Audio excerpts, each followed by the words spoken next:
Yo, what's good with y'all? In today's video, I'm going to show you guys how to make the Strongest Battlegrounds, their M1 combat system. I made it a little differently. I know you attack 3 times, and on the 4th attack, it's where you get knocked back. I made it so you attack.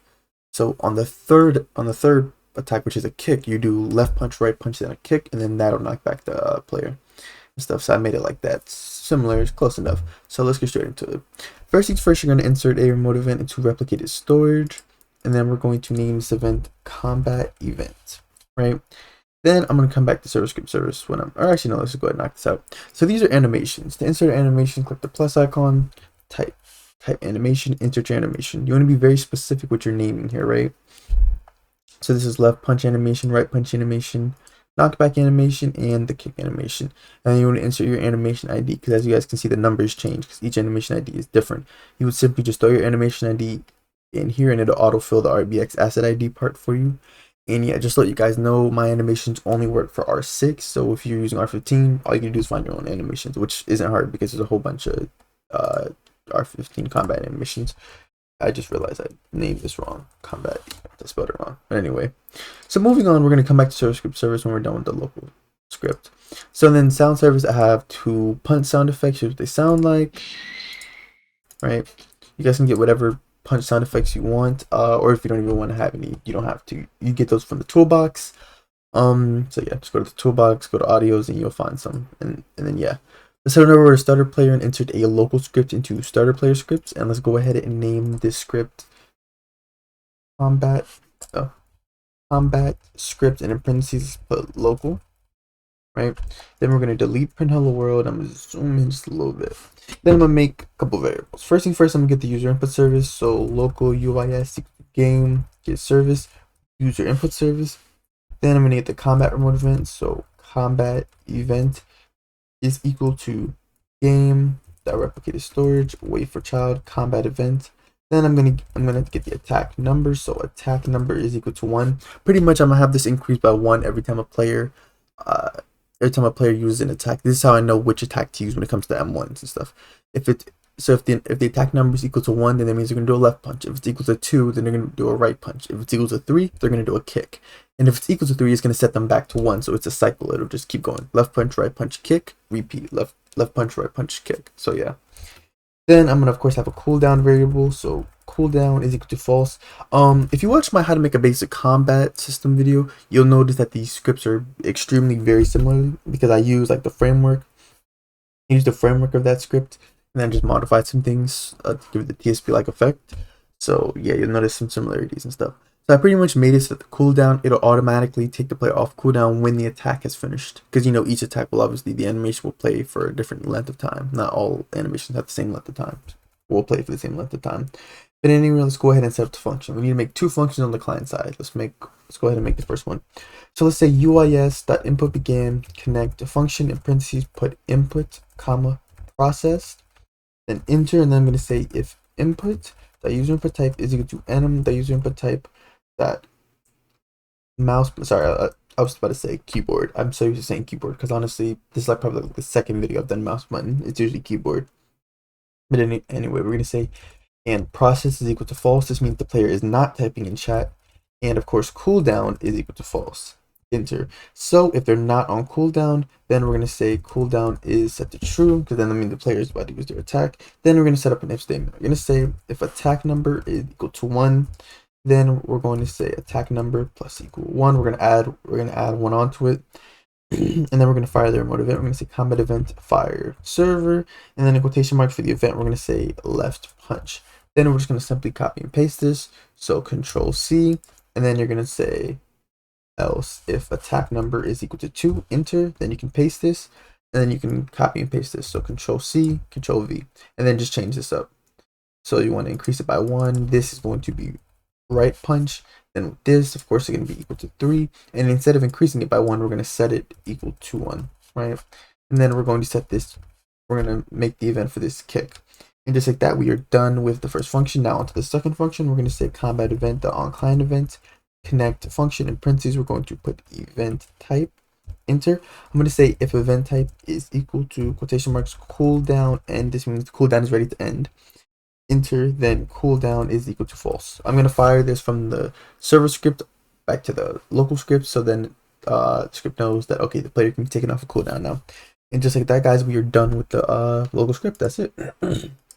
We can now move to the server script. So let's head on over to server script service and insert a server script. We can go ahead and drop all the animations into the script. That's what you want to do. Just drop all the animations into it. And you can go ahead and name the script combat script, and in parentheses put, sorry, not local, server. Then we can delete print hello world. We gotta make a couple variables. We gotta get some services. So first thing first, we're gonna get the tween service. So local ts equal to game get service tween service. Then I'm gonna get the sound service. Local ss equal to game get service sound service. Then I'm gonna get the debris service. Local ds equal to game get service debris. Right. Then I'm gonna get the combat remote event. So local combat event is equal to game that replicated storage wait for child combat event. Then I'm going to create the table so that we know what players can which players can damage at the given time. So I'm going to say local players who can damage is equal to special brackets. That's how we create a table. Then I'm going to set the first function because we're going to need to make 3 functions. So first we're going to set up the load animations function. So local function load animation, or we could actually call this, you call it animation player too.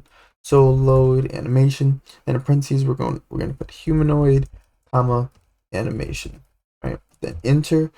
Then I'm going to say local at, which is short for animation track, is equal to humanoid load. This one autofill, so make sure you pay attention.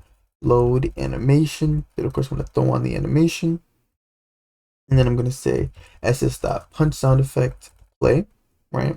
Then I'm going to say at play. Then after that, I'm going to set up a function. Inside of this function, I'm going to say at.end, which means when the animation finishes playing.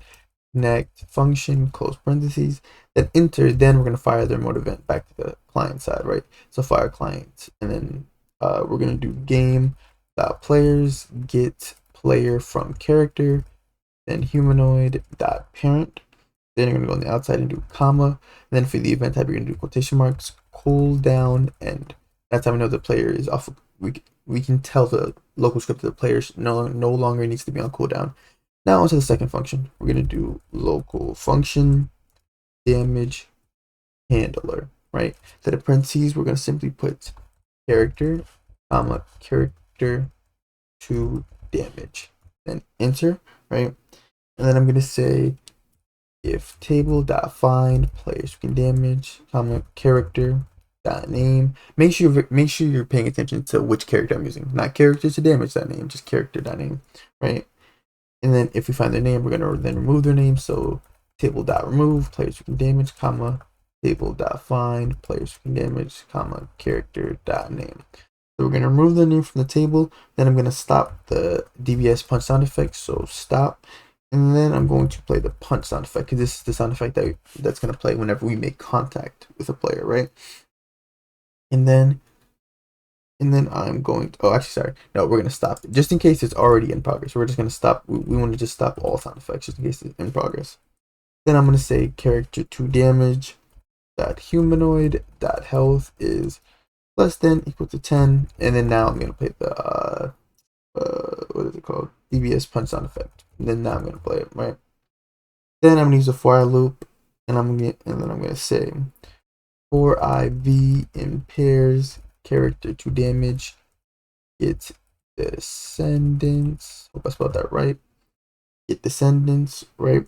Then do if V is a mesh part, or in this case, since we're using R15, they're not mesh parts, they're actually regular parts. So I'm help you guys out.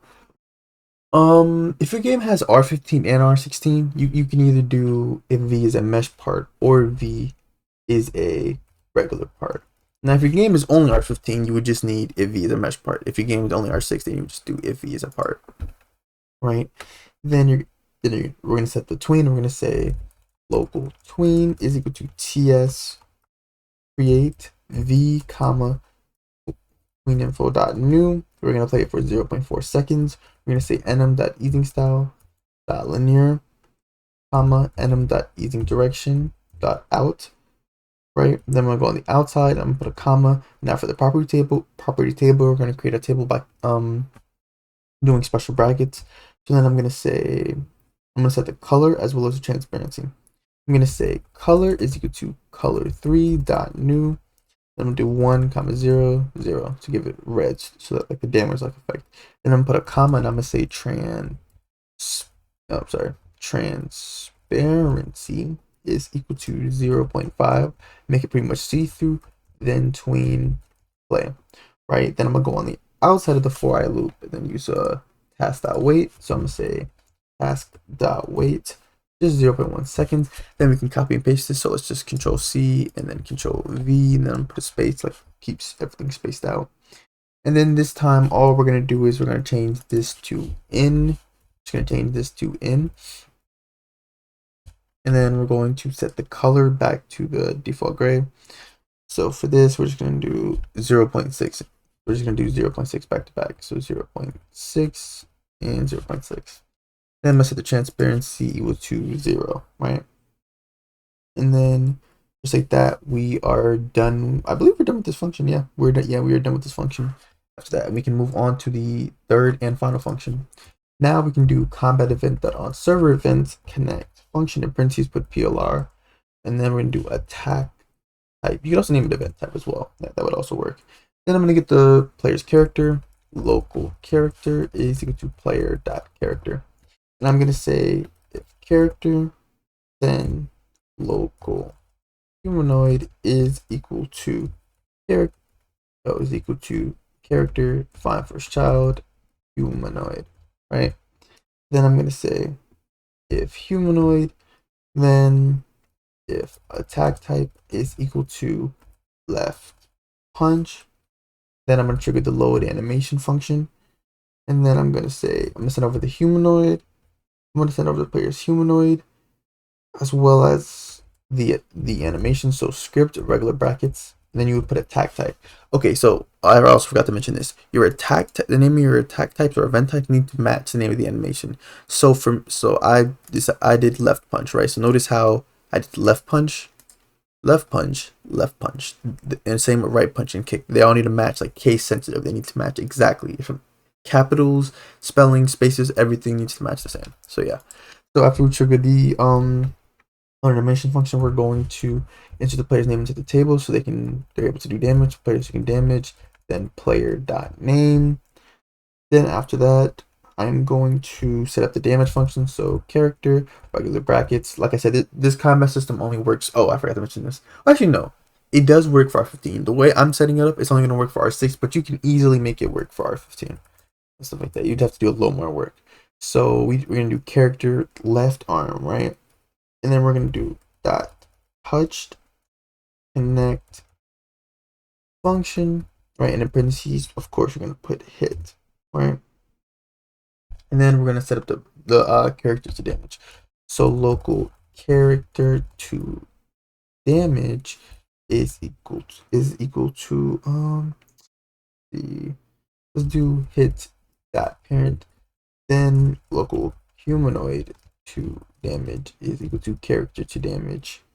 Let's do character to damage.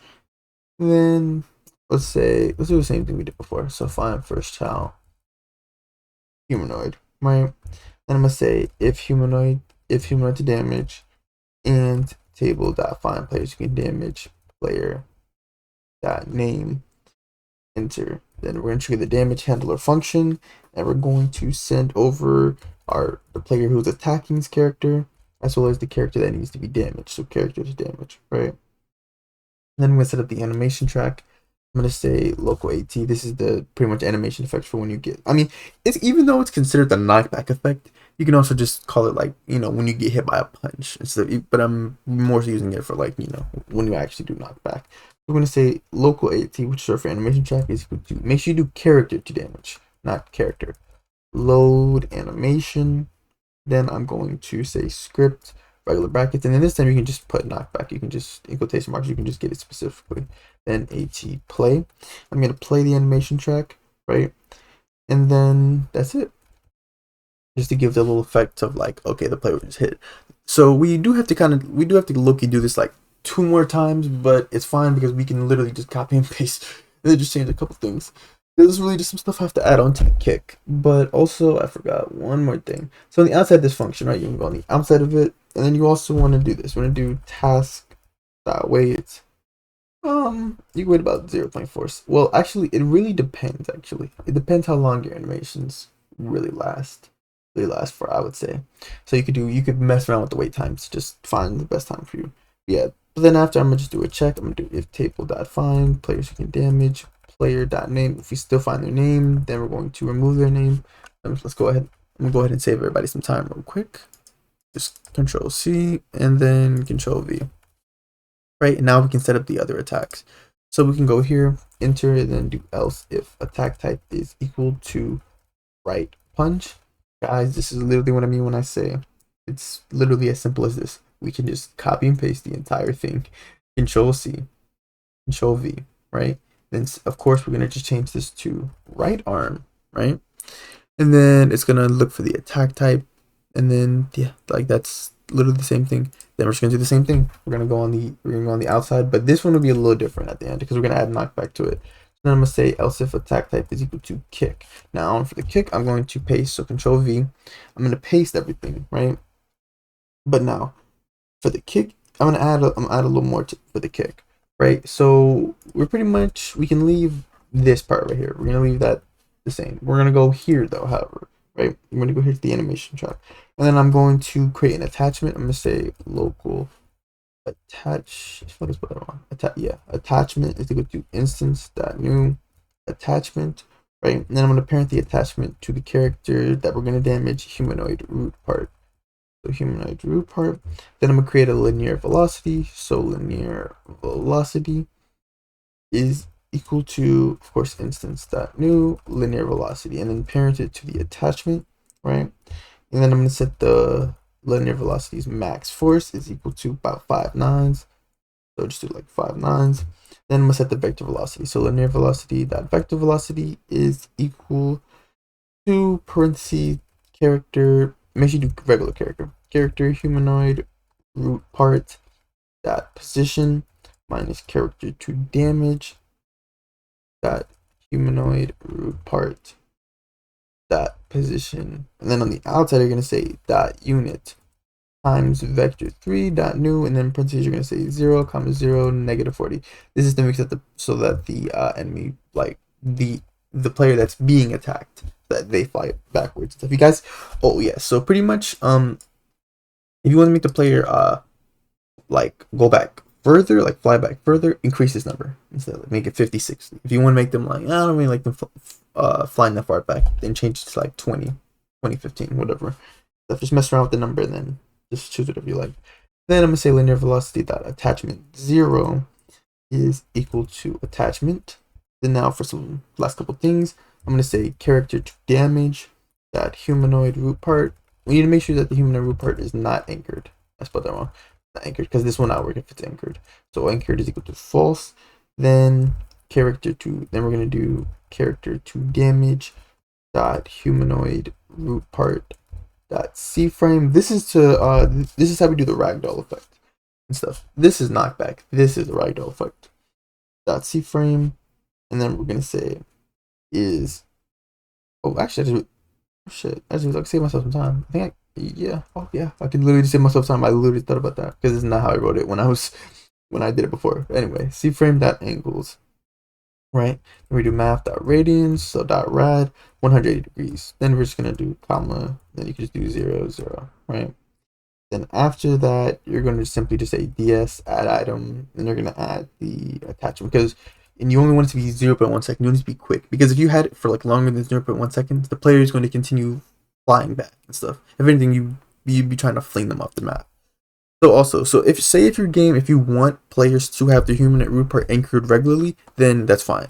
After this ds, you can just do like a task.wait 0.1 seconds, and then you could just set the humanoid root part back to anchored. You can set it back to true, if that's what you want. But yeah, so just like that, guys, we have finished. We can go ahead and test. As always, if you guys want access to any of my scripts or models, you guys can become either a channel member or a Discord subscriber. Links to both of those options can be found in the description, as well as a link to my Discord server.